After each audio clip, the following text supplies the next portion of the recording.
At Royal Oak, Del Morgan and I have a really interesting classroom setup where we have multi-age classroom, and it's an inquiry-based classroom.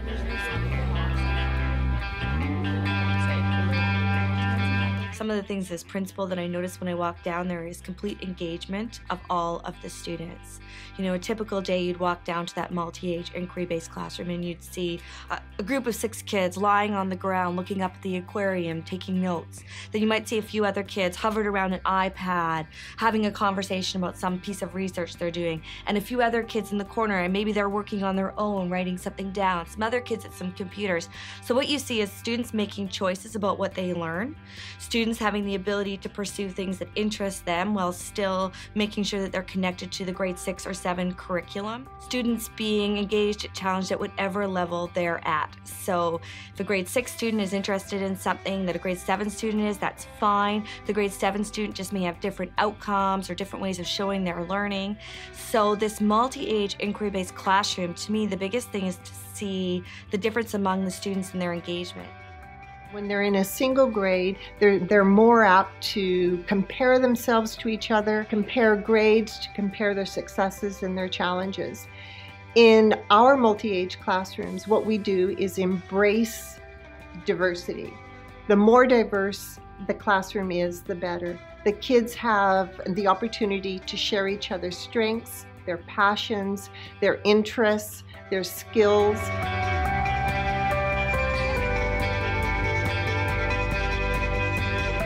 Working with grade 6s and 7s in the same group is good because we all pick a different place in this unit we're learning, but we all pick the same impacts, so then we can put them together and see how the impacts have changed over the years. In grade 6, we're learning about kind of contemporary and more modern societies, such as like societies today, and the grade 7s are working more towards ancient societies. Well, I'm in grade 6, and I feel like when we're in grade 6, we can work up with the grade 7. So like if you're in math and you feel like you've succeeded in math, and so it expands your learning. I like how we like mix 2 units together. So in a way, we're also prepared for grade 7 because we've learned some of what they learned too. We can get different views of stuff we might not have seen back when I was in grade 6. And we can work together kind of and get different ideas that we might not have gotten earlier. I'm in grade 6 and I like being with the grade 7 sometimes because not only can they help you with learning, but like other stuff too, like get through grade 6 because they've already been through grade 6. When kids work together, they often collaborate with each other, and many of those times, although not always, we have multi-age groupings, so a 6 might work with a 7 and so on, regardless of what the subject is, whether it's one of our inquiries or whether it's in math or whatever.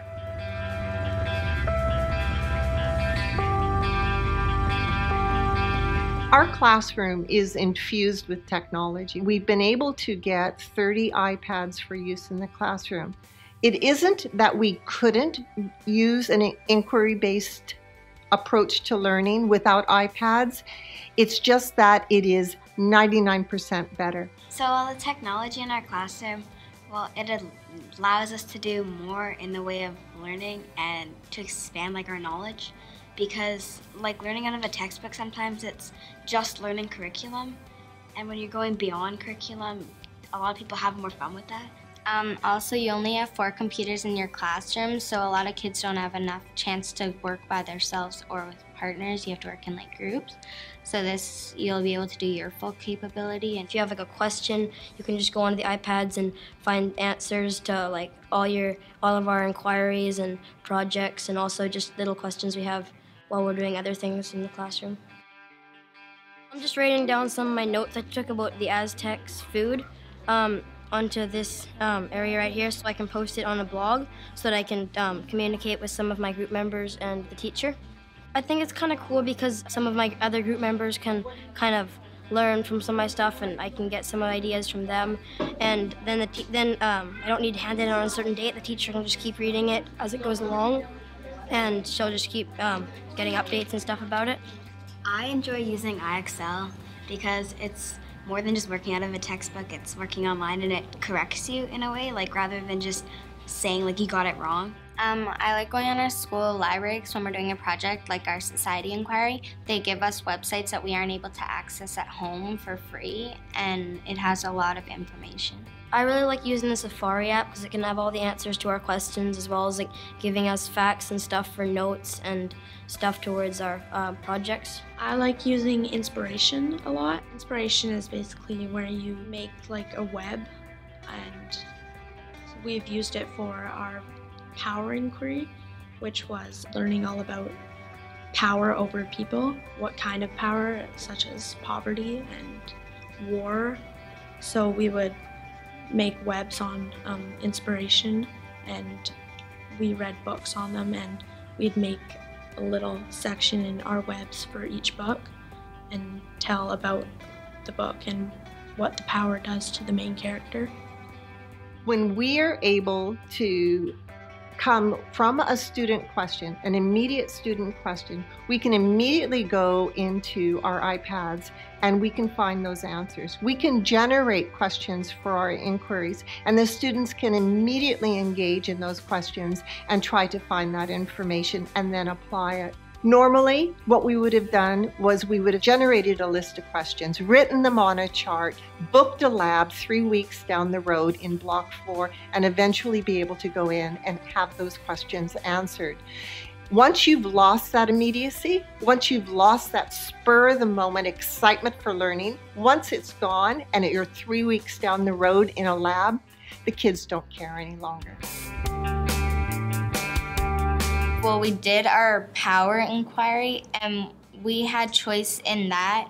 For instance, we had a whole list of books, and you could pick like 6 books that you wanted to read, and even if you didn't like it, you could exchange it for another one. And you kind of get to pick the books that you do your like projects on or you talk about. If you want to move furniture in the classroom, you can move it wherever you want, even during lessons. Well, I think that the teachers do a really good job of separating us when we need to be separated in some of the multi-age stuff and staying on the curriculum, but we also work together a lot, which is really useful so that we can learn from each other and stuff. I really want to pursue this at Royal Oak. I think it's a way for all students to have their learning styles met.